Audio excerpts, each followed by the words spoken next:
Kapag ayaw na sa atin, hayaan na lang natin. Kapag gusto na niya umalis, hayaan mo na umalis. Kapag gusto na niyang bitawan ka, hayaan mo na lang siyang mawala. Oo, alam ko mahirap kasi mahal mo pa.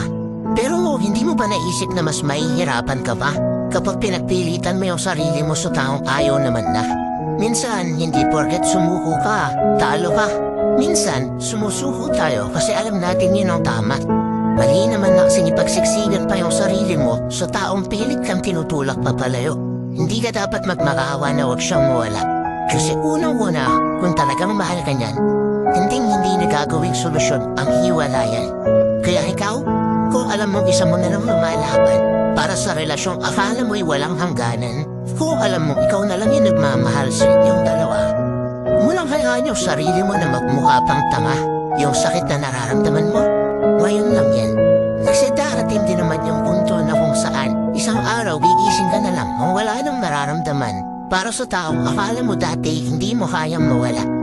Kaya kung ayaw na niya, sumupo pa na. Kailangan mo na lang siyang sumaya sa paraang masasaktan ka ng sobra. At ngayon, nandyan ka na.